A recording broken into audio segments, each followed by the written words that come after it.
Hello and welcome to Talking Aussie Books, a weekly podcast bringing readers and writers of Australian fiction together. I'm Claudine Tinellis. As an avid reader and passionate advocate for Australian fiction, I make it my mission to spotlight local talent. So if you're looking for your next read or simply want to learn more about the Australian literary scene, this podcast is for you. Grab yourself a cuppa, sit back and relax. Those of you who follow me on social media will know that I recently reviewed a book written by Queensland author Jill Staunton called All That He Is. It was a novel that grabbed me from its opening pages and didn't let go until the very end. A book I couldn't stop thinking about. It has everything you would want in a book: a cast of wonderfully depicted, strong and relatable characters, a rich plot, an incredible setting, mystery and suspense, along with a heart-wrenching love story. Set in far North Queensland, this book takes readers on a journey through a landscape that is both beautiful and dangerous. It offers an enthralling glimpse into life in the outback, the impact of loss and trauma on our war veterans, and the hidden threats to our natural environment. I am so delighted to have the opportunity to welcome Jill to the podcast to chat about this gorgeous book. Hi, Jill. Hi, Claudine. Thank you very much for inviting me onto your show. I am absolutely thrilled to be here. Oh, and I'm thrilled to be chatting with you, Jill. Now, I've been doing this podcast gig for a long time, and what I love, and I may have mentioned this to you before we started recording, and why I started this podcast is it's all about uncovering local authors for me, authors that I might not have otherwise discovered. And you definitely fall into this category. And I'm so glad that we've connected over this wonderful book. So I wanted to say congratulations to you on its publication. Thank you very much. It's lovely to see it out there. It's a story that's been very special to me, but so was its predecessor, Reiver's Moon. And as I said, I'm new to being an author, and it's a big learning curve, that's for sure. But just seeing something that I've worked on for quite a while and has special significance to me actually out there it's wonderful. It's a wonderful feeling. Yeah, I can only imagine. So, Jill, tell me about your inspiration for All That He Is. What was it that started you thinking about Daniel O'Callaghan and Fineen Murphy? There's really three things, I guess, that led to this story being written. The first one is that I've lived in Townsville for a heck of a long time, since the 1960s. And Townsville has always been a garrison city. In 1966, Laverack Barracks was opened. And primarily that happened, it was built because at that time, the government of the day conscripted young men into the army. They didn't have any choice because the Vietnam War was on and America wanted Australia to help out, participate. So the Australian government just conscripted them all. My husband missed out. He was born on the 13th of August, and everyone, there's a superstition around the 13th. But for some reason, his number wasn't chosen out of the ballot, so he didn't go. He always said he would have without hesitation, as so many of them did. They joined up. So because of conscription, we had enormous numbers of young soldiers needing an army base, a big army base. And the government decided that Townsville would be a really good place to build that. So they took 20 acres out near Stewart and built Laverack Barracks, named it after Sir John Laverack, who was a distinguished Australian soldier during World War I and World War II, and the governor of Queensland for quite some time. So Laverack Barracks was built. It housed about 7,000 soldiers, huge number of personnel, and Townsville became known as a garrison city. In order to house the families, they had to build into the suburbs and provide accommodation for the wives and children. And the kids went to school here and became part of our community. So we were this kind of army town and still have been in many ways. So there was always that. The second thing that inspired this story was that in 2013, Peter and I were touring the Atherton Tablelands. It's a place we love to go. It's just beautiful country up there. And the Avenue of Honour had been opened in Yungaburra, and we went to see it. Julia Gillard was the Prime Minister at the time, and she had officiated. She flew in helicopter a little bit late, but anyway, she got there eventually. And officiated at the opening ceremony. And we had wandered around and looked at this memorial that had been built to now the 41 young Australian men who were killed in Afghanistan. And I just cried, and just thinking about it is almost enough to make me cry. Honestly, it is. It's the most beautiful memorial set on the banks of Lake Tinnaburra there. And you walk down this avenue that has been quite deliberately planted with Illawarra flame trees. In the summer, here in North Queensland, they're a rainforest tree, a native rainforest tree. They lose all their leaves and they burst out into a beautiful orange blossom, a red-orange flower. So they line the avenue. And then at the other end of it, there's what I think of as a memory wall, and it lists the names of all the servicemen who were killed. And usually there's a red poppy in all of them. So you've got this incredible wall and you stand there looking at the names and it's just so sad. And we walked around it. There's lavender planted everywhere, rosemary planted throughout this park as well, and rosemary for remembrance, of course. And then there's a commemorative sculpture to the combat dogs that had been killed in Afghanistan. I didn't know a lot about combat dogs at the time. I really didn't. And I stood there and read the plaque beneath it and just burst into tears. It's bad enough thinking of our men being killed and being sent to war, but then there were all these dogs whose job it was to sniff out IEDs, and the dog was, in a sense, expendable, which is a pretty terrible thought, but it was expendable. If it was killed stepping on an IED and the soldiers weren't, then okay, the job had done it. The dog had done its job and we would move on from that. But the whole thing just had a really huge impact on me. And I stood there looking around at this and the wings in flight, beautiful metal sculpture that stands above the wall with the soldiers' names. One wing is healthy, the feathers look strong. The other wing, the feathers are all curled up and furled. It's been damaged and wounded. I mean, the symbolism of the place was just amazing. And I stood looking around and it was a dog that did it. And I thought, there's got to be a story here. There really has to be a story here somewhere.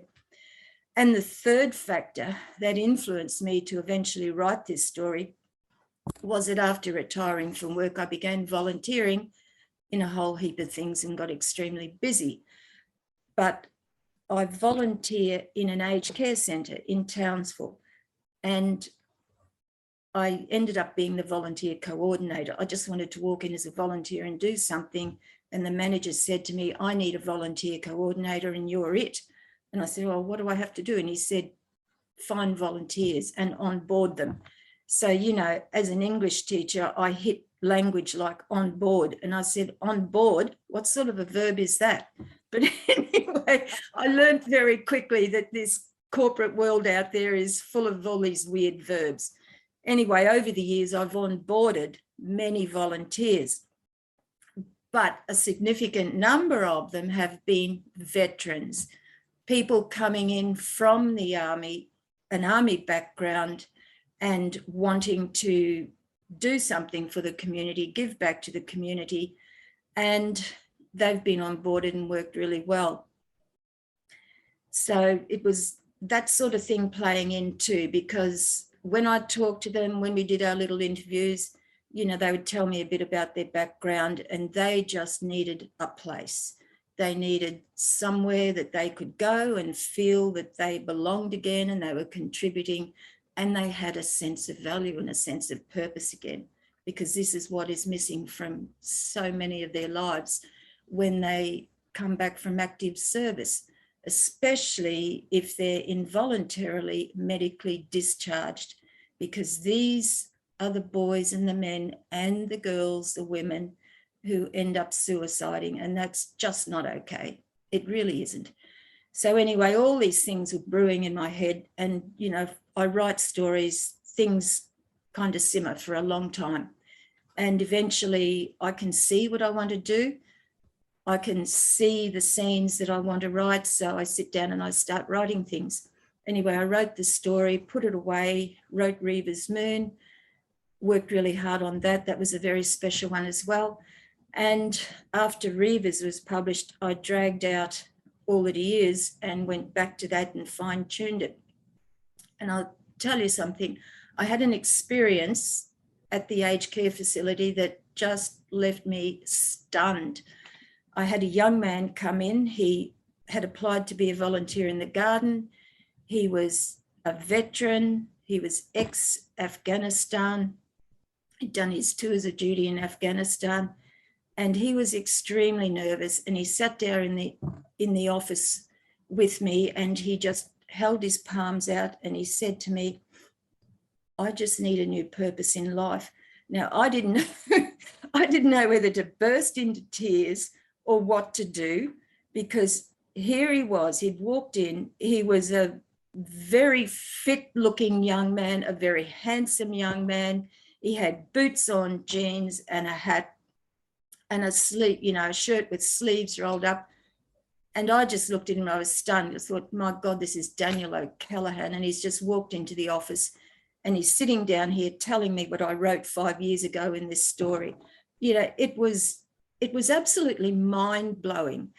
And I just thought, how do I respond to this boy? Anyway, I pulled it together because I had to, and we had a chat about things, and he'd been involuntarily militarily discharged. He said, "I joined the army straight after school. I was 18, I'm 43. It's all I've ever known. And now I've been medically discharged. I didn't want to be discharged, but the army considers me unfit for service." And he said, "I just don't know where I am. I need a new purpose in life."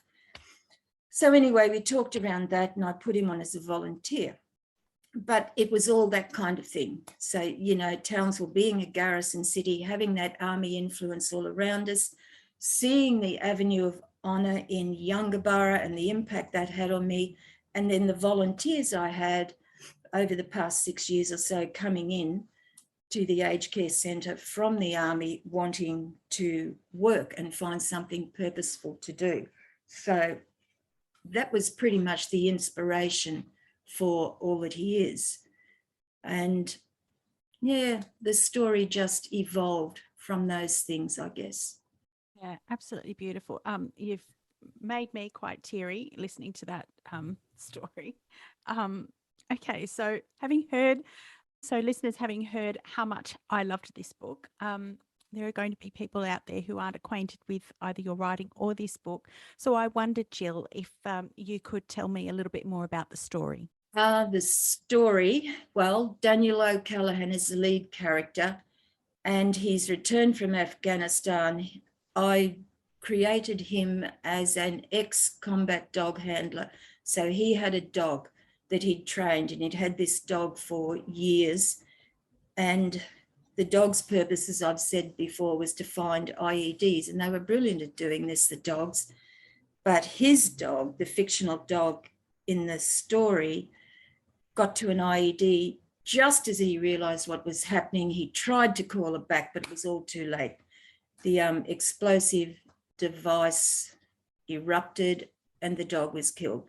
And that was how he came back to Australia, absolutely traumatised, because the handlers of these dogs live with the dogs. It's like their best mate. They develop a relationship that is so close and tight because they depend on each other for their lives. It's as simple as that.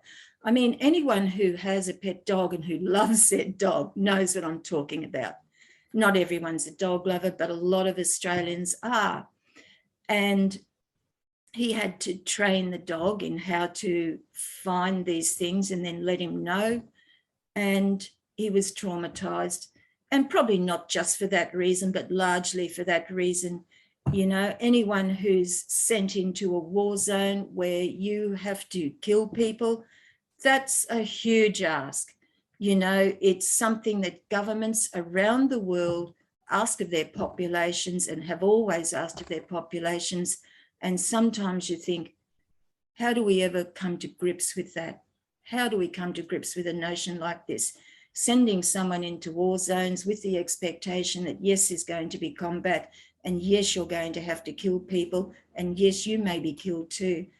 It's a horrifying thought, you know, and the commando creed that is there on a plaque in the Avenue of Honour, the opening lines are, I go where others cannot go, I do what others cannot do. And I just sit back as one of those others and think, thank God no one's asking us to do this stuff. You know, it takes very special people to be able to do it. And then they come back from active service and they're discharged out of the service. And how do you shut that down? And that's what I'm talking about in the book. How do you shut down all that training that they've been through? You know, the ideologies that have been engendered in them about what they're doing, their workplace and everything. And so Daniel's in this state. He's returned. He doesn't know where he fits anymore. His sense of identity has been ruptured.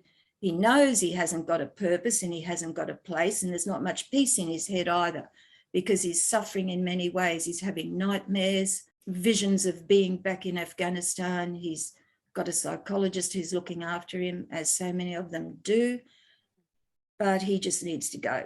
You know, he can't sit around going every week to see the psychologist. So he buys himself a motorbike, a Triumph 800XC, Tiger Triumph, and off he goes, riding into the outback. And the outback is a really great place for people to go if they want to find a bit of peace and quiet and just do something different. So he travels around the country doing odd jobs, and because he's army trained and skilled, he can turn his hand to most anything, and he's willing to learn and have a go. So that's what he does.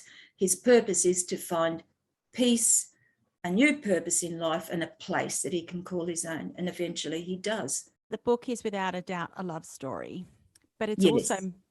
also much more than that, in my opinion, my humble opinion, I should say. You tackle some very serious issues in this novel. Some of those issues you've already spoken about, the trauma of war and how it affects the survivors.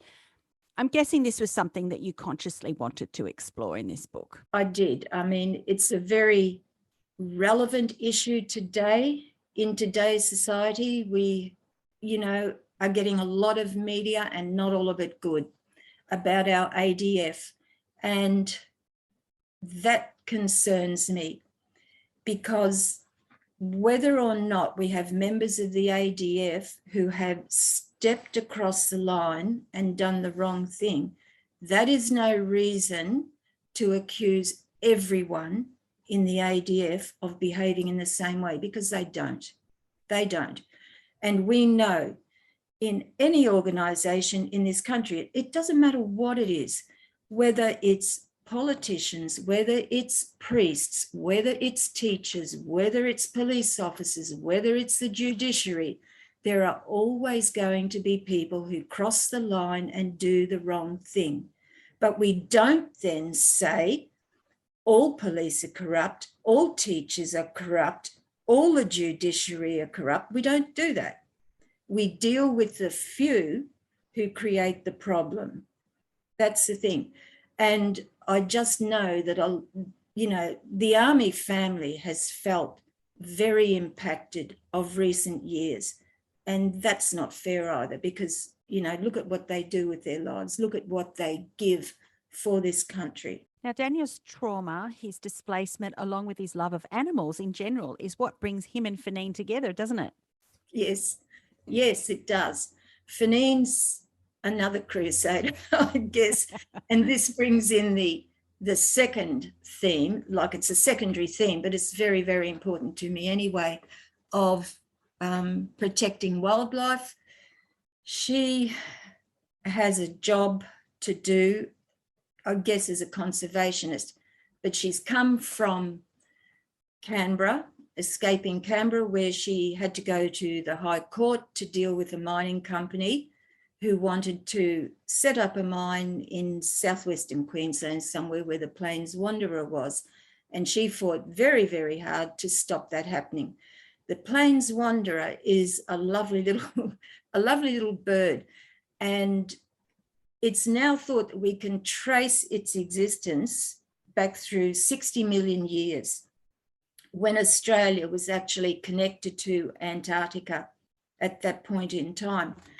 And it's more genetically related to a seagull and shorebirds than it is to a quail, which is what it looks like, and it has some of the habits of a quail. But anyway, this bird is critically endangered in Australia. There are less than 1,000 of them living at the moment.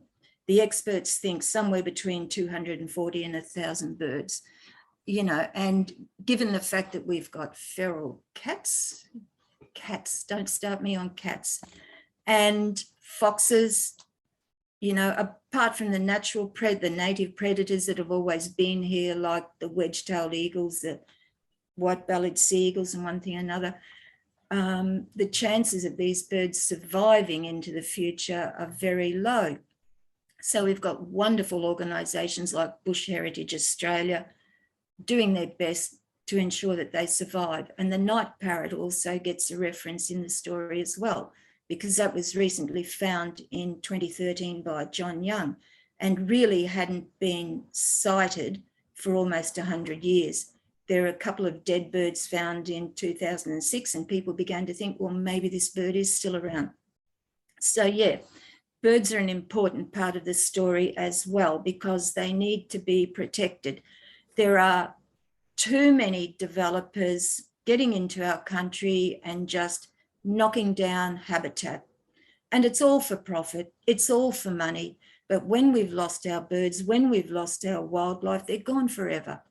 So the people who are out there working hard to protect them and save them deserve recognition as well. And my husband and I are also members of BirdLife Australia and BirdLife Townsville, which is the affiliated group here. And we go out on surveys and help out where we can, when we can. But BirdLife Townsville does a wonderful job. They do monthly surveys in different habitats, and data is recorded, and that's sent to BirdLife Australia. And BirdLife Australia gets a big picture of what's where, you know, as current as we can make it for them. So yes, protecting our wildlife and our habitats is very, very important. And people need to be aware that just because it's in the outback out of sight doesn't mean it's okay, because it's not. Our Queensland government at the moment is considering fracking in the Lake Eyre Basin. Now, you know, you just don't want these things to happen, not for money, not for profit, not for any reason. If we want to know what fracking does to our water systems, have a look at the Powder River in the USA. Have a look at the Condamine River here in Queensland. No good comes of it. And you've got to ask, is it worth it? In the end, is it worth it? So yeah, I'm a bit of a conservationist at heart as well. In addition to conservation, I think wildlife poaching is another quite serious theme that you've explored in this book. In your experience, is this something that outback communities are grappling with more and more? Yes, because there's a lot of money to be made out of poaching wildlife. Very, very sadly, you know, the beautiful parrots we've got in the outback, the red-tailed black cockatoos, the major Mitchells, the sulphur-crested galahs, on the black market, these birds are worth tens of thousands of dollars, and it's just ridiculous because they're threatened as well. You know, their eggs are collected and they're taken, and very often they don't survive. They don't survive the trip into Asia or America, wherever they're headed. So yes, wildlife poaching is very much an issue. It's not only birds, it's small reptiles as well, snakes, you know, things like that. I mean, people are just unscrupulous. And when you're dealing with the outback, you're dealing with very vast areas of territory, and it's incredibly hard to police this sort of thing. But our organisations do what they can to try to get a handle on it and manage it. But if people are aware of it, it makes it a bit easier, I think, to in some way protect what is theirs, protect their country. Indeed. So going back to Fanine for a minute, she has had some drama in her own life. I mean, she's just been to the High Court, but I think on a personal level, she's had some dramas. And I think it's fair to say that she's had some difficulty trusting Daniel or trusting that a man like him could be decent. And I think, in fact, despite her bad experiences, Jill, you've managed to offer in this book a plethora of examples of decent men, which honestly is quite refreshing. Was this something you also wanted to consciously explore? Was it more a product of your own experiences living in remote or outback communities? That was very much a theme I wanted to explore as well. So there's probably 4 themes running through here, which mean a lot to me. Look, I am so tired of men getting the bad press they do. And yes, I admit there are men in our societies who do the wrong thing. But for everyone who does the wrong thing, there's 100 great men who do absolutely the right thing by their wives and their children, their families, all their lives. You know, I come from a family of great men. So does my husband does.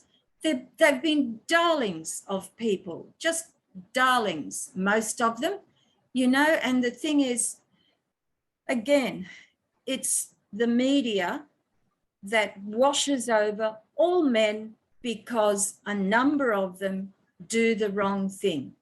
And yes, we have a real problem with domestic violence in Australia, with men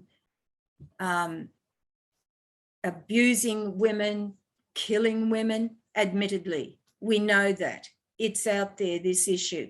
And COVID has probably made it worse. But for heaven's sake, don't assume that because someone is a man, he's going to be a violent, aggressive abuser of women and children, because that is just the wrong take to have. So yes, Daniel is presented as a really decent guy and the other male characters are, except for Blair, who's not. Indeed. And the people in the pub, or the young bloke in the pub. That one too, yes, because they are out there. I know that, you know, I'm not naive. Yeah. But the thing is, there's a lot of good men out there who feel like the veterans, who feel that they've been tarred with this brush undeservedly for them, and they're very now unsure of their place in this society we live in. They're very unsure of their relationships with women. And I actually do know a few young men who shy away from communicating with women simply because of this. They're afraid of what their reception is going to be. We don't want to go there. That's not a place we want to go. We want equality between our genders. We want people to be able to communicate effectively, meaningfully, and courteously with each other. That's where we should be headed. Indeed. Now, your working and living in the Australian outback is not for the faint-hearted, and you've managed to depict both the difficulties and the rewards of working on the land in this book. The resilience and hardworking nature of the cattle farmers, their strong sense of purpose, and the connections that they forge with their communities. Was it always your intention or desire to write outback fiction? Yeah, well, I love writing. I've always loved writing. I've dabbled with a whole lot of genres of different things. But it's the outback fiction that appeals to me because it's underrepresented, really underrepresented everywhere. And the people who live in the outback have very challenging, very difficult lives. They can't just pop into the car and go to the corner store and buy whatever they need. When Mother Nature throws a wobbly at them, like a drought that goes on for 8 or 10 years, they have incredibly difficult issues to deal with. When they're flooded out and locked in and can't leave the homestead, equally difficult issues to deal with. When they see their livestock dying in front of them and they have to go out, take their rifles and shoot them to put them out of their misery, you know, it's heartbreaking living on the land. And the people who do it because they love it. They're passionate about it. They're born to it, or they come to it for some reason and they love it. And they just figure next year will be better. The seasons will turn around, which they do eventually. But, you know, getting through those few years or 10 years, decade, whatever it is, is a really tough ask. So the people in the outback live life quite differently to how people along the East Coast and the cities do. And I think that needs to be represented in our stories, in our books. As I mentioned earlier, Jill, whilst this book has a strong romantic element, it's so much more. And I know that you've also dabbled in other genres that include the romance genre in general. So I wanted to ask you, what would you say to people or to listeners out there who say they don't read romance? I don't call my stories romances. I like the term outback fiction. But in saying that, it's about Australiana. It's about representing the country I love and know, the outback, in its various guises. And there's so much that I could talk about because it's different right across the state of Queensland. So Australiana, drama, crime, romance, or a love story. They're all the elements that make up my writing. And I like to focus on a current issue, hook into that, and then build the story around it. It has to incorporate Australiana aspects of the outback, the landscape, the vegetation, the wildlife. There has to be, crime is rife in rural Australia now. It really is. Rural crime is an incredible issue. For example, in New South Wales, livestock theft a couple of years ago, last year in fact, cost an estimated $60 million. Before Christmas in Victoria, 1,100 sheep were stolen at an estimated $255,000. In South Australia, the crooks are getting into the grain silos and the grain trucks and stealing the grain. Like, people in the outback and on farms have had to learn to live like the people in the cities do, lock everything up. That's foreign to them because they have never been in the habit of locking things up. Now they have to. Now they know that if they walk off their property to go to town to get supplies or something like that, chances are when they come back, their fuel tanks have been emptied, some of their plant has been stolen. If they've left a quad around or a motorcycle that hasn't been securely locked away, it might not be there when they get back. And that's before you start on the livestock, whether it's cattle or sheep or goats or pigs or whatever. So yeah, that's it's a tough call for people in the bush these days. Fantastic. Now, All That He Is your second novel, and you mentioned Reiver's Moon, which was your first, both of which have been published by Boolarong Press. Do you have anything else in the pipeline? And can we expect to read more about Daniel and Fanine in the future? Please say yes. I had that same question, oh dear, when Reiver's Moon was published, and to be honest, I've had beautiful feedback. People have been really positive and told me they've loved the stories, which is really gratifying for me as a new author to hear. It really is. But people said, are we going to hear more about Reiver's Moon? Please let there be a sequel. But then Daniel came along. Maybe. I do have a new one I'm working on at the moment. It's an outback fiction again, and I'm focusing on a different kind of issue, an historical issue, which I hope people will enjoy. I've got I've got 3 other manuscripts sitting here that I have to do some work on. One's an Australian historical novel, which I would really like to get up and running too. I've set that in Tasmania, time of the Irish political prisoners. So there's some pretty hefty characters in that as well. Yeah, I don't know. Am I going to keep writing? Yes, I am. I love it too much to not keep writing. So we'll see what transpires down the track. Okay, so I'm not going to take that as a no. I'm going to take it as there's possibly more about Daniel and Fanine in the future. Possibly. You heard it from me first, listeners. If there was one thing that you would like readers to take away from this novel, what would it be? An understanding that people in the bush do it tough, that their life is quite different, and to consider that when you're in the supermarket, picking up whatever you're picking up for dinner that night. Just think about where that might have come from and the effort it's taken to get it there to you, to your shopping trolley, and to your family at night, because it all comes at a cost. Jill, there are a lot of aspiring writers and possibly established writers who listen to this podcast. What advice would you have for writers who are still to find homes for their manuscripts? Keep trying, work on your manuscript, look at it critically. That's a hard thing to do for a lot of people, but you need to give it to people you trust to read and get feedback. Be prepared to take some pretty confronting feedback, because that's what we all need to do. There was a scene in All That He Is that my friend, Lindy, who I've acknowledged in the start of the book, read twice, didn't like it either time. So I went back to the drawing board again and again. The third time, she was much happier with it. And I thought, oh, thank God for that. Because I don't think I could rewrite this scene again.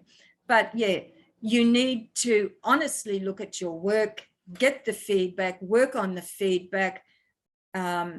If you are lucky enough to live in a town where you can join writing groups and maybe get some professional help, then do that. But there's a lot of online stuff you can do now, writing groups, where I'm affiliated with the Townsville Writers and Publishers Centre, and we're affiliated with the Queensland Writers Centre. There are lots of organisations, the Australian Society of Authors, the Romance Writers of Australia. If you want to write romance, which I don't exactly do, I'm not a romance writer, but there's help out there. Get the help, have your manuscripts evaluated by people you trust, and then maybe send it away, maybe look for an agent. I didn't go down that road, but yeah, keep going, because sooner or later, like J.K. Rowling, who was rejected 15 times, Harry Potter comes to life. Indeed. Jill, if listeners wanted to learn more about you and your books, how can they do that? They can go to Boolarong Press, look at the website there. They could have a look at Goodreads. I'm on Goodreads. I managed to get that set up. So, yeah. You have an Instagram and Facebook profile? I do, yes. I do have an Instagram at Jill Staunton Pen, and Facebook is at Jill Staunton Writer. So they can have a bit of a look at what I do there as well. Brilliant. Jill, it has been such a pleasure to chat with you today. I cannot thank you enough for the pleasure I derived from reading All That He Is. I wish you every success with your future work, and thank you for joining me on Talking Aussie Books. Claudine, thank you so much for giving me this opportunity. I really appreciate it, and it's been wonderful. Thank you so much. That's a wrap, folks. If you enjoyed this podcast episode, please drop me a line via my webpage at claudinetinellis.com, via Instagram, Facebook or Twitter. Alternatively, consider leaving a review on Apple Podcasts, Spotify or Google Podcasts. Until next time, happy reading.